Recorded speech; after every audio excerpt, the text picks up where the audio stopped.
think it was iTunes downloads that your friend turned you onto that sort of suddenly made you realise at the beginning of all this that there was something going on, even before the movie was out there, before the whole thing took off. Are you still surprised when you see the kind of success this thing is having? It's pretty crazy over here in the UK that it's the most advanced ticket sales of all time, beating Harry Potter's Goblet of Fire, and the anticipation is pretty high up there. Does it still get you by surprise? Oh, yeah, man. None of us can really come to terms with it. It's crazy. It started with iTunes, and now it's been like a worldwide phenomenon, and I can't believe it. It's incredible to watch kids from all different parts of the world, all ethnic backgrounds, finding some kind of connection to High School Musical. I know the original plan for 3 was a sort of a Halloween theme, and then they saw, well, on the senior year, the kind of end of schooling would be a better idea. And I know you were a little bit hesitant at one point about whether you'd go with this or not. Was it a big decision, or was it always sort of in the back of your mind that I really should sort of go one more round at least with this thing? Well, there's always, you know, when you talk about doing a third movie, you just worry about saving the integrity of the first two. And we didn't know in what way the third movie would be approached. When we heard that they wanted to make it for the big screen, that was definitely a plus. And also, the theme wouldn't be Halloween. It was going to be about graduation, which I think is a very real issue. And it also signifies, you know, the transition into adulthood. So I thought that would be a great way to leave, you know, our legacy. Of course, Disney aren't known to let a major successful franchise drop.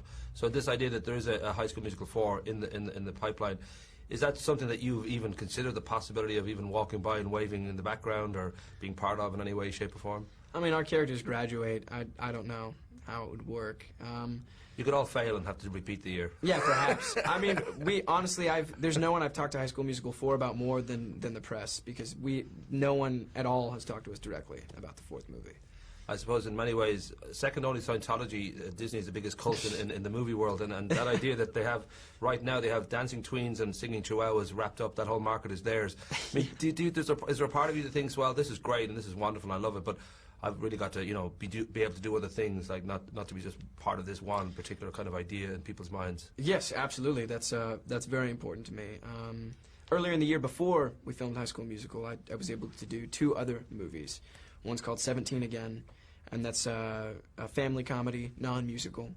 And it's in high school? Well, in a way, right. in a way. And then also I was able to film a movie called Me and Orson Welles, which was directed by Richard Linklater. And that's about Orson Welles and the Mercury Theater Troupe in 1937 putting on their production of Julius Caesar. So that was more of a drama. So I'm already trying to branch out, you know, diversify. Like myself, you're a fitness freak in incredibly good shape. And I don't know whether being Zac Efron right now, because of the attention that you have on you, is a huge amount of work, because, you know, obviously there's obviously a personal decision, I'd like to be in shape, but then you've now got an image that you've got to be aware that people watch you and look to you, and yeah, I don't know whether that's tough.